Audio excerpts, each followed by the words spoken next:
Welcome to opening bell show.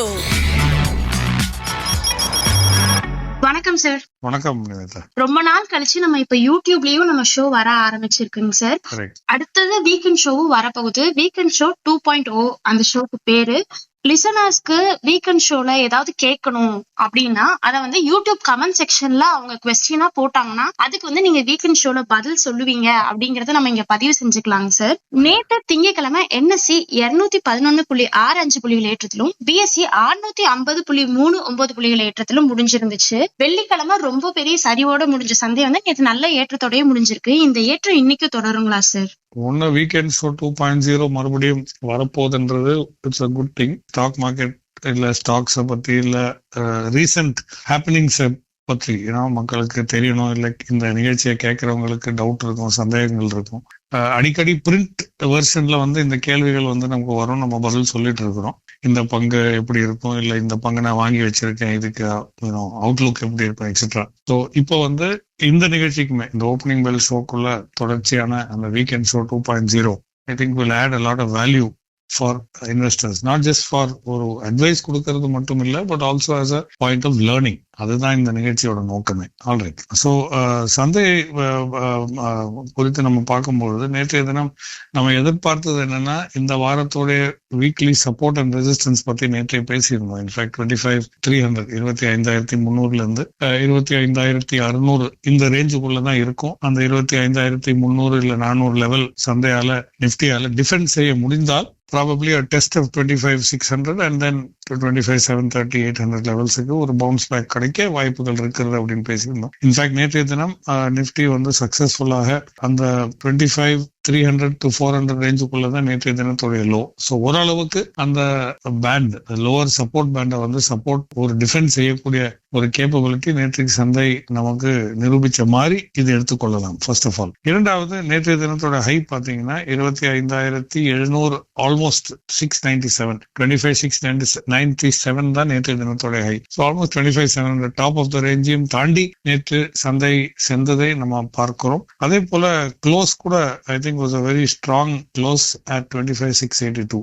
So சந்தை in fact Nifty நேற்றைய தினம் இரண்டு காரியங்கள் நமக்கு ப்ரூவ் பண்ற மாதிரி ஒரு நிகழ்வு. ஒன்னு 25,300 25,400 சப்போர்ட் பேண்டை டிஃபெண்ட் செய்தது.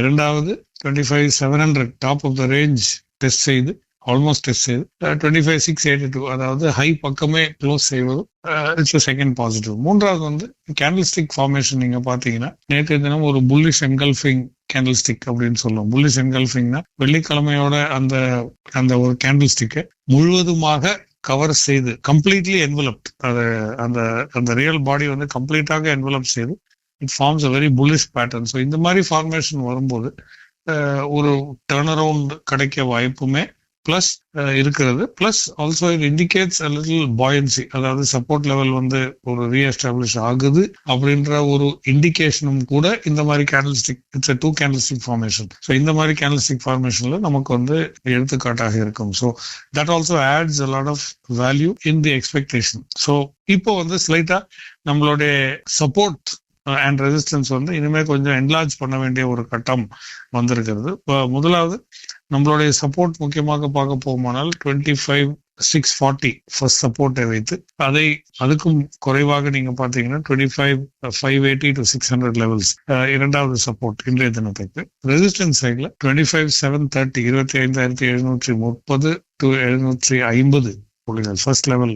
அதுக்கப்புறம் 25,804 அப்படின்ற இரண்டாவது ரெசிஸ்டன்ஸை வைத்து சந்தைக்குள் நுழையலாம். ஸோ தி எக்ஸ்பெக்டேஷன் இந்த மாதிரி நிப்டி நேற்றைய தினம் டிஃபெண்ட் செய்ததும் இந்த கேண்டில்ஸ்டிக் ஃபார்மேஷன்னாலையும் க்ளோசிங் நியர் த ஹை வந்ததுனாலையும் possible expectation of a continuation, அந்த ஒரு தொடர்ச்சியான அந்த பாயன்சிக்கான ஒரு கண்டினியூவேஷன், கொஞ்சம் வேல்யூ பையிங் வந்திருக்கிறது. இது சஸ்டெயின் ஆக முடியுமா என்பது இந்த கேண்டில்ஸ்டிக் ஃபார்மேஷனுக்கான உறுதிப்படுத்தும் வகையில் இன்றைக்கு அந்த மூவ் இருந்ததுன்னா டெஃபினெட்லி இன்னும் கொஞ்சம் அந்த 26,000 புள்ளிகளுக்கு செல்லுகின்ற வாய்ப்புகள் சந்தைக்கு டெஃபினட்டாக இருக்கிறது.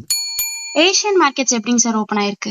ஏசியன் மார்க்கெட்ஸ் ரொம்ப மிக்ஸ்டா ஓபன் ஆயிருக்கு. ஏன்னா முக்கியமா இந்த ஜாப்பனீஸ் மார்க்கெட்ஸ் நிக்கை 225 ஒரு சரிவை சந்தித்து கொண்டு வருகிறது. அதோடைய காரணம் அப்படின்னு நீங்க எடுத்து பாத்தீங்கன்னா primarily because of the strengthening of the Japanese yen, அதாவது அவங்களுடைய local currency Japanese yen US dollar exchange rate பாத்தீங்கன்னா அது வந்து ரொம்ப ஸ்ட்ராங்கா 158 லெவல்ஸ்ல இருந்தது. US dollar Japanese yen rate வந்து 158 160 ரேஞ்ச்ல இருந்தது. இப்போ வந்து ஒரு 152 ரேஞ்சஸ் அந்த ரேஞ்சுக்கெல்லாம் வந்திருக்கிறது. அண்ட் அவ்வளோ ஸ்ட்ராங்காக என் வந்து டாலருக்கு அகேன்ஸ்டா அந்த ஸ்ட்ரென்த் கெயின் பண்ணும்போது it hurts Japanese exports. So ஜப்பான்ல இருந்து வரக்கூடிய எக்ஸ்போர்ட்ஸ் வந்து கொஞ்சம் காஸ்ட்லியர் ஆகும். ஏன்னா the yen becomes costlier and the dollar becomes weaker. So that is beginning to impact, and therefore அந்த ஒரு ஈக்குவேஷன்னால சந்தைக்கு வந்து ஒரு ஒரு சரிவு பெரிய அளவுல இல்லைனாலும் ஒரு 100 200 300 புள்ளிகள் சரிவோட தான் இருக்கிறது. தற்போதைய நிலைமைக்கு ஒரு 440 புள்ளிகள் சரிவோட தான் நிக்கே 225 ட்ரேட் ஆகி வருகிறது. இது துவக்கத்திலிருந்து இன்றைய நாள் துவக்கத்திலிருந்து சரிவோட தான் ஆரம்பித்து விட்டது அப்படின்றதையும் தெரிந்து கொள்ள வேண்டும். Whereas Hang Seng on the other side slowly at 138 plus 138 புள்ளிகள் உயர்ந்து சந்தை முடிந்ததை பார்த்தோம். ஐ திங்க் இன்னையிலிருந்து அந்த சைனீஸ் நியூ இயருடைய ஒரு வார விடுமுறையாக இருக்கும். ஸோ பெரிய அளவுல ட்ரேடிங் இனிமேல் இந்த வாரத்துக்காவது அட்லீஸ்ட் பெரிய அளவுல இனிமேல் நமக்கு இருக்காது அப்படின்றதே கொஞ்சம் ஸ்லோ ஆகும். அஃப்கோர்ஸ் சைனீஸ் நியூ இயர்னால சைனீஸ் மார்க்கெட்ஸ் அதே போல ஹாங்காங் இது எல்லாமே கொஞ்சம் ஸ்லோ டவுன் ஆகும் at least for a week.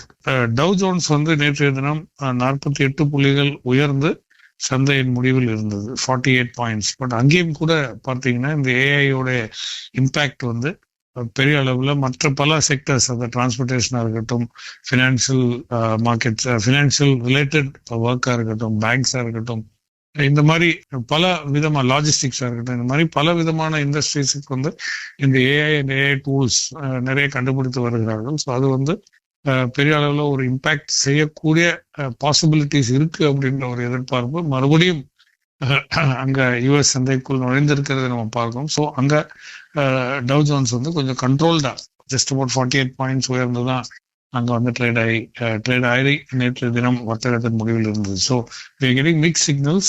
Japan பொறுத்த வரைக்கும் stronger yen hurting the markets. Hong Kong and Chinese markets are going to be closed for the Chinese New Year almost. So அங்க வந்து ட்ரேட் கன்ஸ்ட்ரிக்டா இருக்கும்.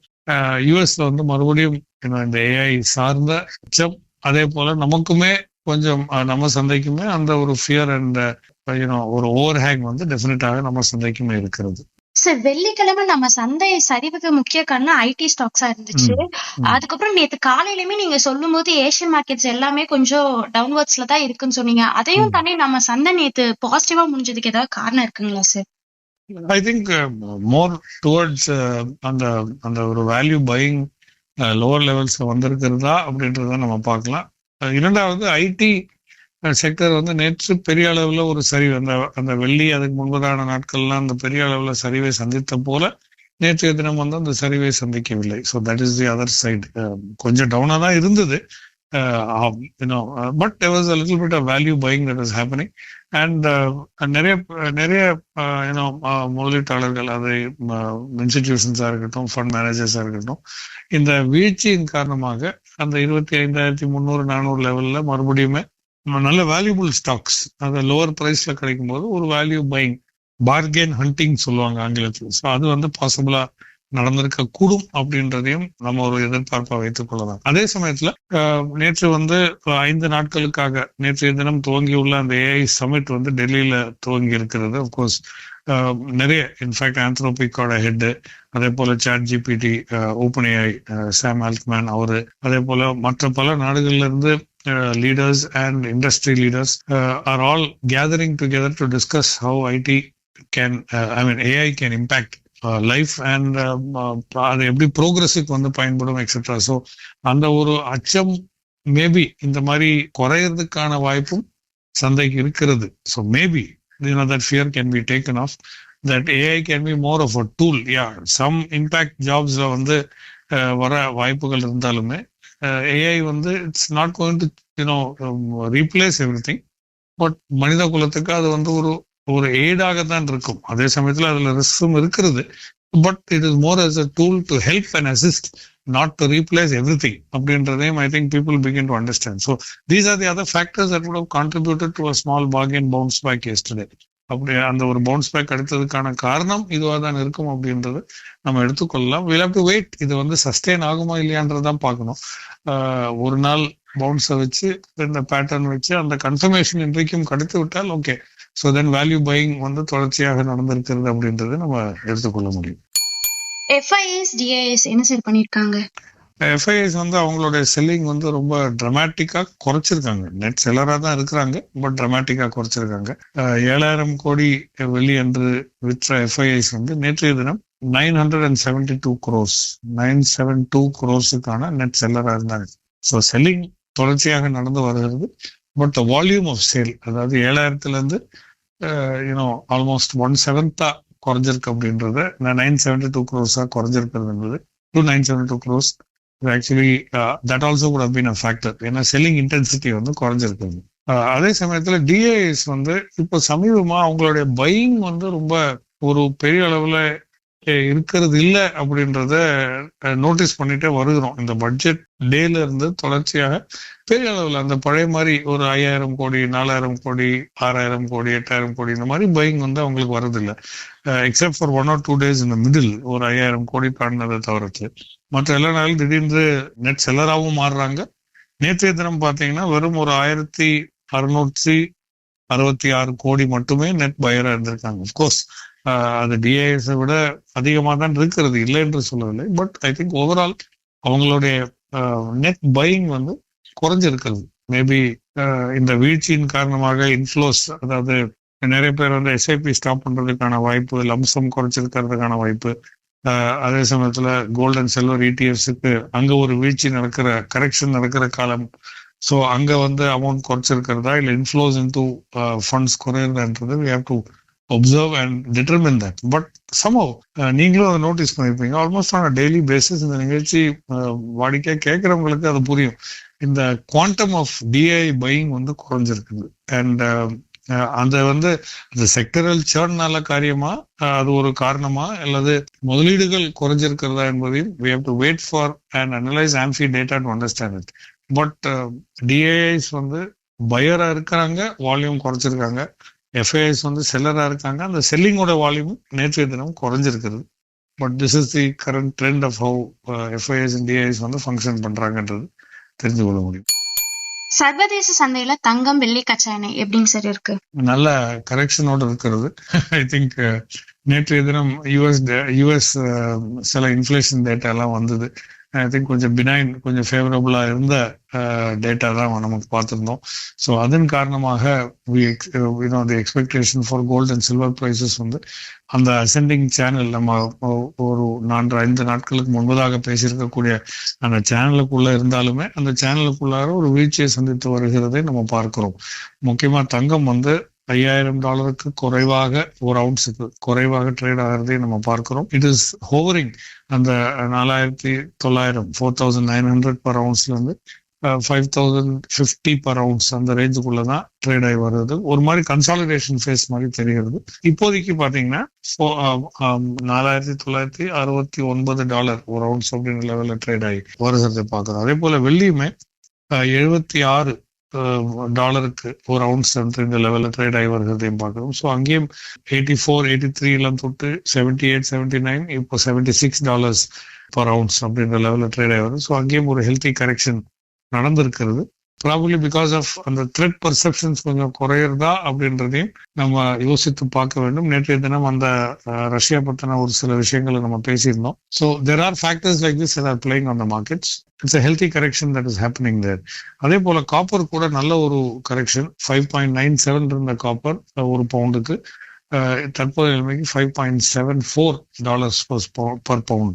So நம்ம சந்தையிலுமே கூட நல்ல ஒரு வீழ்ச்சியை சந்தித்து நாம் பார்க்கிறோம். Of course, we are going to look at the MCX pricing in just a moment. அதே போல கச்சா எண்ணெய் வந்து அந்த 63 to 64 லெவல் அதே ஸ்டேபிளா அங்கே ஹோல்ட் ஆகி வருகிறதையும் நம்ம பார்க்கிறோம். ஸோ MCXல வந்து நேற்றைய தினம் பாத்தீங்கன்னா காப்பர் பெரிய அளவுல இன்ஃபேக்ட் $1,200 ஒரு கிலோ அப்படின்ற லெவலை விட குறைவாக ஒரு வீழ்ச்சியை சந்தித்ததையும் நம்ம நேற்றைய தினம் MCX ட்ரேடிங்ல இரவுல பார்த்தோம்.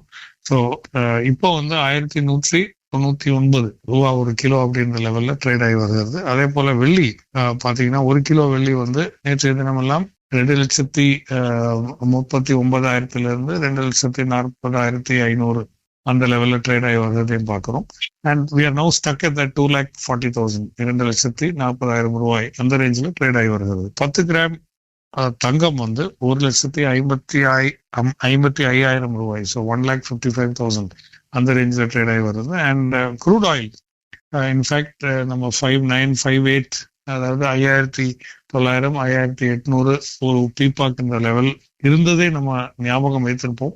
ஸோ இப்போ வந்து பாத்தீங்கன்னா அது வந்து we are still trading at that 5,800 mark, 5,800 அந்த ஒரு த்ரெஷ்ஹோல்டை பிரேக் செய்யக்கூடிய ஒரு வாய்ப்புல கச்சா எண்ணெய் இருக்கிறது. இன்டர்நேஷனல் சர்வதேச சந்தையில வந்து அந்த $63 விட குறையும் பட்சத்தில் இங்க வந்து I think we will drop to that 5,780 5,750 லெவல்ஸுக்கு டிராப் ஆகக்கூடிய வாய்ப்பும் இருக்கிறது. ஸோ மெட்டல்ஸ் பிளஸ் கச்சா எண்ணெய் வந்து கச்சா எண்ணெய் ஓரளவுக்கு ஸ்டேபிளா இருந்தாலுமே மெட்டல்ஸ் முக்கியமா ஒரு பெரிய சரிவை சந்திக்கிறது. சரிவுனா இன் கரெக்ஷன், பிரைஸ் கரெக்ஷன் நடந்து வருகிறது என்பதையும் தெரிந்து கொள்ள முடியும். நேற்றைய தினம் பெரிய அளவுல ஒரு வீழ்ச்சியை சந்தித்து வந்து நேச்சுரல் கேஸ் நினைத்த ஒரு MCXல பாத்தீங்கன்னா ஒரு 6% வீழ்ச்சி வரைக்கும் நேச்சுரல் கேஸில் நடந்ததையும் பார்த்தோம். ஸோ இன்ஃபேக்ட் ஸ்டாக் மார்க்கெட்ஸ் பார்க்குறவங்களுக்கு ஈவினிங் அதாவது சர்வதேச சந்தைகள் ட்ரேட் ஆகி MCXல ட்ரேட் பண்ணும்போது there is a good level of opportunity that is available. அந்த volatility is high and price fluctuations வந்து ஹையா இருக்கு. So it offers a healthy trading opportunity. கவனமாக இருக்க வேண்டும், but there are opportunities to trade. Commodity segment இருக்கு தொடர்ச்சியாக அப்படின்றதையும் தெரிந்து கொள்ள வேண்டும். சார் நேத்தே Q3 ரிசல்ட்ஸ் பத்தி நீ அவ்வளோக்கா கவனம் செலுத்த வேண்டாம் அப்படின்னு சொல்லியிருந்தீங்க. இன்னைக்கு ஏதாவது முக்கியமான ரிசல்ட்ஸ் வருதுங்களா சார்? இல்ல, ஐ திங்க் தட் சாப்டர் ஸ்லோவா நம்ம nothing great is going to happen. ஒரு ரிசல்ட் அந்த ரிசல்ட், பட் நத்திங் கிரேட், அது இம்பாக்ட்ஃபுல்லா எதுவும் வரப்போறது இல்லை. ஐ திங்க் மார்க்கெட்ஸுமே அதை தாண்டி சென்றதே நம்ம பார்க்கிறோம். So markets also beyond result factor. வரும் அங்கங்க ஸ்டே ரிசல்ட்ஸ் வரும், but I don't think they are going to cause any great impact to the market. So இந்த ஸ்ட்ரேயான ரிசல்ட்ஸ் வந்துட்டு இருக்கும். ஸோ அது வந்து நம்ம we can choose to avoid unless அந்த வர ரிசல்ட் ஒரு ரிசல்ட் கூட நம்ம பட்டியலில் யாராவது வச்சிருந்தாங்கன்னா அது கவனமாக இருக்க வேண்டும். பட் ஐ திங்க் அதோடைய ஃபோக்கஸ் அண்ட் சர்டனிட்டி வந்து I think we can close out by and large. அது வந்து முடிஞ்சது அப்படின்றத நம்ம சொல்லலாம். இனிமேல் வருகின்ற நாட்கள் till the Q4 results come out, which is going to take time இல்லையா?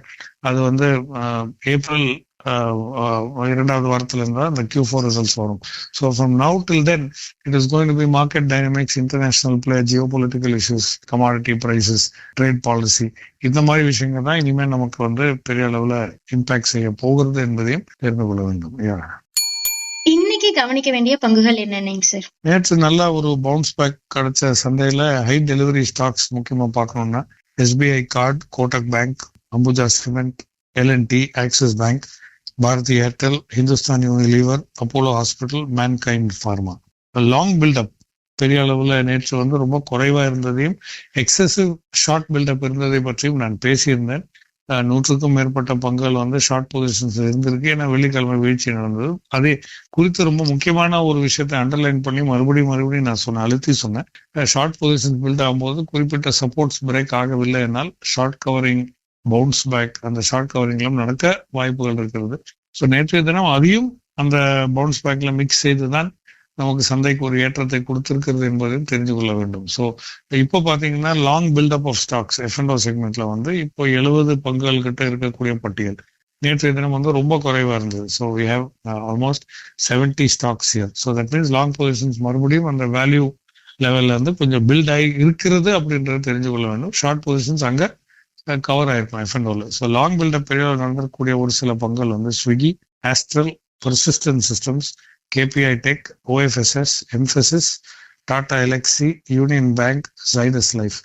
முக்கியமா நிமித்தா இது இந்த நிகழ்ச்சியை கேட்கறவங்களுக்கும் தெரிய வேண்டும். இதுல இருக்கக்கூடிய ஒரு சில கம்பெனிஸ் வந்து are more pro AI players. இது வந்து நீங்க கவனிச்சீங்கன்னா Persistent, KPI tech, Mphasis, Tata Elxsi இது எல்லாமே AI சார்ந்த டெவலப்மெண்ட், AI சார்ந்த ஃபோக்கஸ் இருக்கக்கூடிய கம்பெனிஸ். ஸோ இங்க லாங் பில்டப் நடந்து வருகிறது. ஸோ இந்த AI பிளே வந்து இன்னும் நம்ம சந்தை அந்த அச்சமும் பயமும் நம்ம சந்தையை விட்டு நகரவில்லை. அந்த ஷிஃப்ட் வந்து நடந்து வருகிறது. அப்படின்றதையும் நீங்க தெரிந்து கொள்ள. இதுக்கு காரணம் இந்த ஸ்டாக்ஸ் எல்லாம் இந்த லாங் பில்டப் ஆகக்கூடிய ஒரு காரணி வந்து முக்கியமா because there all big into AI. நீங்க டாப் 5 கம்பெனிஸ் எடுத்து விட்டு செகண்ட் ரேங்க் கம்பெனிஸ் நீங்க பாத்தீங்கன்னா ஒரு கோர் ஃபோக்கஸ் ஏஐ. இந்த 4 கம்பெனியுமே அந்த லிஸ்ட்ல இருக்கு. Persistent, KPIT, Mphasis, Tata LXi and so on. So அதையும் நீங்க தெரிந்து கொள்ள வேண்டும். எதனால இந்த கம்பெனிஸ் வந்து இங்க வந்திருக்கு அப்படின்னா primarily because of the AI play. அதே போல ஷார்ட் பில்டப் நேற்றைய தினம் 100க்கும் மேற்பட்ட பங்குகள் இருந்தது. இப்போ பாத்தீங்கன்னா நேற்றைய தினம் அந்த ஏற்றத்தோட ஷார்ட் கவரிங் நடந்து அந்த பட்டியலுடைய எண்ணிக்கை வந்து 30 பங்குகளாக குறைந்திருக்கு. Just 30 stocks. ஸோ அதுல இருக்கக்கூடிய ஒரு சில பங்குகள் வந்து ஐநாக்ஸ் விண்ட், அதே போல பிஎஸ்சி. நேற்றைய தினம் பிஎஸ்சிக்கு ஒரு பெரிய வீழ்ச்சி நடந்தது. நிறைய பேர் அதுல ஒரு பதற்றமா இருந்தாங்க. பாம்பே ஸ்டாக் எக்ஸ்சேஞ்சோட ஷேர் வேல்யூ வந்து நேற்றைய தினம் ஒரு வீழ்ச்சியை சந்தித்து பார்த்தோம். ஷார்ட் பொசிஷன்ஸும் பில்ட் ஆயிருக்கு பெரிய அளவுல. Primarily because of the change. RBI வந்து நேற்றைய தினம் ஃபண்டிங் ரெகுலேஷன்ஸ் வந்து மாற்றி அமைக்க உள்ளது. ஏப்ரல் 1ஆம் தேதியிலிருந்து அந்த மாற்றி அமைக்க உள்ளது அப்படின்றத சொல்லியிருக்காங்க. ஃபண்டிங்னா அது புரோக்கர்ஸோட ப்ரொப்ரைட்டரி பொசிஷனா இருக்கட்டும், சொந்த பொசிஷனா இருக்கட்டும், இல்ல புரோக்கர் அதாவது ஸ்டாக் புரோக்கர்ஸ் வந்து அவங்களுடைய கிளைண்ட்ஸுக்கு வந்து இந்த மார்ஜின் ஃபண்டிங் கொடுக்கக்கூடிய அந்த ஒரு அமைப்பு வந்து மாற்றி அதுல சில ரெகுலேட்டரி சேஞ்சஸ் வந்து கொண்டு வந்திருக்காங்க. ஸோ இதனால் வந்து மார்ஜின் ட்ரேட் ஃபண்டிங்குள்ள எக்ஸ்போசர் வந்து குறையும். கிளைண்ட்ஸ் இருக்கிற எக்ஸ்போசரும் குறைய வாய்ப்புகள் இருக்கிறது. அது இன்னும் கொஞ்சம் செக்யூர் ஆக்கக்கூடிய வாய்ப்புகள் ஒரு பாசிபிலிட்டி இருக்கிறதும் அண்ட் வால்யூம் ரிடக்ஷன் வந்து நடக்க ஒரு வாய்ப்பு இருக்கிறது அப்படின்பதையும் அது எக்ஸ்சேஞ்சுக்கும் சரி புரோக்கர்ஸும் சரி அவங்களுடைய ரெவென்யூ இதனால் ஒரு பாதிப்பு ஏற்படும் என்ற ஒரு அச்சமும் கொண்டுதான் இந்த ஒரு வீழ்ச்சி பிஎஸ்சிக்கு நடந்திருக்கிறது. So that is primarily because of the change in funding regulations. Of course அது ரெப்ரஸன்டேஷன்லாம் பண்ணுவாங்க. பட் ஆர்பிஐ உடைய சேஞ்சஸ் வந்து ஏப்ரல் 1st இருந்து வர இருக்கிறது. So that is the reason why the BSE faced large fall. நிறைய பேருக்கு பிஎஸ்சி ஸ்டாக் வந்து அவங்க லிஸ்ட்ல வச்சிருப்பாங்க. To observe that BSE and some other stock market players புரோக்கர்ஸோடைய ஸ்டாக்ஸ் கூட கொஞ்சம் வேல்யூ இரோஷன் வந்து நேற்றைய தினம் நடந்திருக்கும். அந்த பிரைஸ் இரோஷன் வந்து நடந்திருக்கும். அதோடைய காரணி வந்து இதுதான் என்றது தெரிந்து கொள்ள வேண்டும். And then PI industries, Infosys, Dalmia Bharat, Muthoot finance, அதே போல 361. திரும்பவும் வீக்கெண்ட் 2.0க்காக நம்ம ஒரு ரிமைண்டர் கொடுத்துட்டு என்ன ஒரு டவுட் இருந்தாலும் பங்கு சந்தை சார்ந்த எந்த ஒரு டவுட் இருந்தாலும் கமெண்ட் செக்ஷன்ல கமெண்ட் பண்ணுங்கன்னு சொல்லிட்டு இன்னைக்கோட ஷோவை முடிச்சுக்கலாம் சார். Thank you sir. தேங்க்யூ.